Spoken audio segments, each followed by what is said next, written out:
If you want to learn to jam with other musicians, or play your own guitar solos, or just know more about music and be able to pick up songs faster, well, if so, you need to become familiar with the blues scale.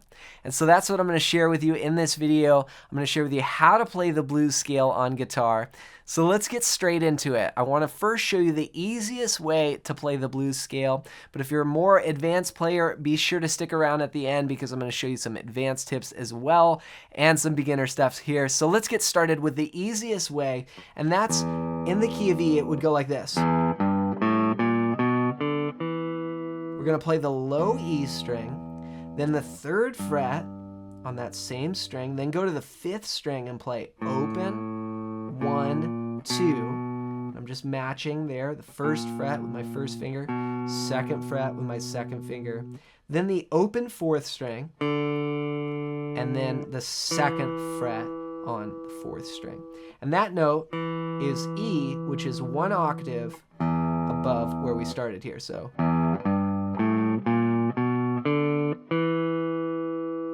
that is the E blues scale, and it's a great one to know. Now, there's a formula that this scale follows, and what it is it starts on the root. This is sort of the theory behind it here. We've got the root note, then we go to the minor 3rd, which would be the note G there on the 3rd fret. Then we go to the 4th. This is a perfect 4th, the open A string. Then this note here is a diminished 5th, or flat 5.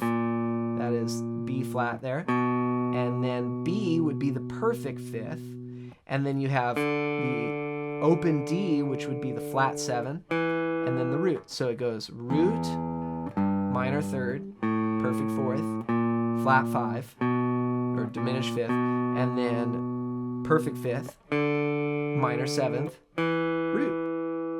Now, real quick, if you're new to the channel, I have this awesome guide I want to give you. I want to show you 5 ways to play the blues scale on the neck. And I wrote this out in just a fretboard map where you could see these patterns that I use. And I want to give it to you completely for free. It's going to help you flush these concepts out and work it out anywhere on your guitar neck. All you got to do is go to johnmclennan.com/blues scales, and you can grab that completely for free as my gift to you. So once you understand that formula of those intervals, you can work out the scale in any key. And this is awesome because you can start on any note on the guitar. Like, say I wanted to start on F, and I can work out the blues scale in any key. So that would go like this. Here it is on F. It would be the root, the minor 3rd, 4th, flat 5, perfect 5th, flat 7, root. Okay, so that'll work on any note. Like if you want to do a C blues scale.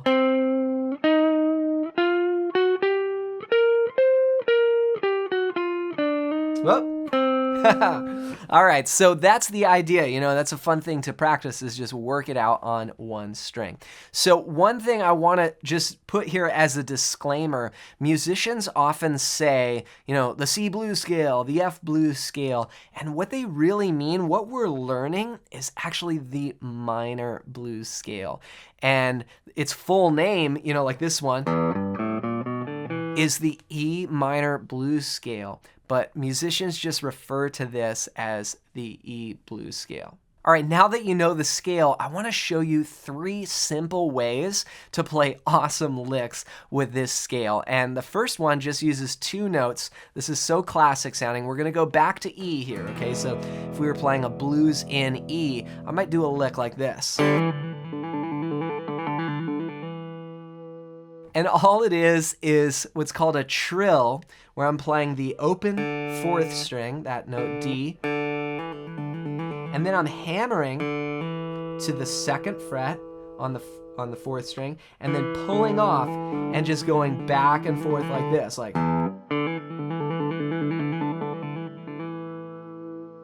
And that's a great little blues lick, just using 2 notes there. Here's another one that I got from Jimmy Reed. It goes like this.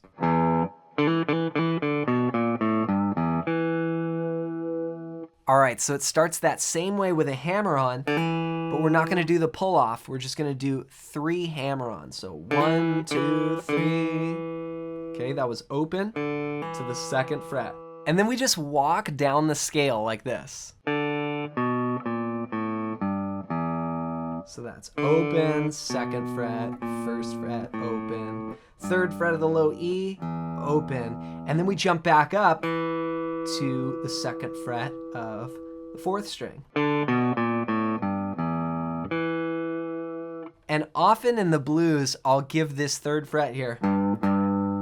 Anytime I play a G, that note is G, in an E blues, I'll pull it just a little bit and bend it out of tune.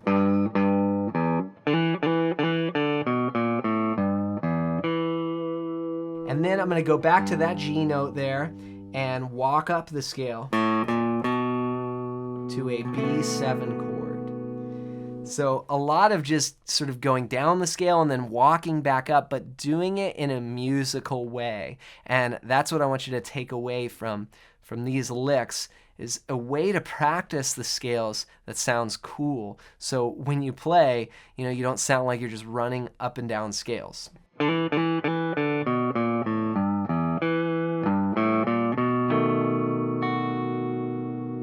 All right, let me share with you one last lick here, and I got this from Tommy Emmanuel. This is how he ends Guitar Boogie in the key of E, and it uses the blues scale. It goes a little bit further than what we talked about today. There's this blues scale, and then you can actually keep going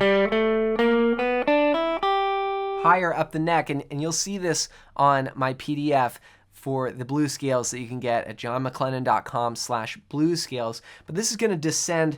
We're gonna start on this high 3rd fret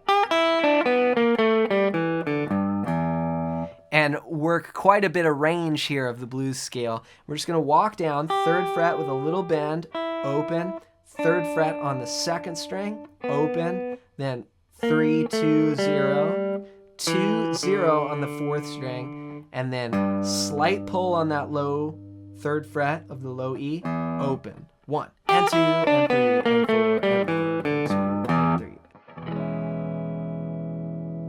So I really hope that helps you out. Knowing this scale is so important and it's so fun. I think out of all of the scales that I've ever learned, the blues scale is the coolest sounding one. Just if you even just go up and down it, it still sounds cool, as opposed to a lot of other scales kind of sound like you're practicing, and the blues scale is special in that way. So don't forget to grab my free PDF that's gonna show you 5 ways to play this anywhere on the neck. Just go to johnmcclennan.com/blues scales. Grab that as my gift to you. As always, hope you found value in this video, and for more blues guitar, check out this video next.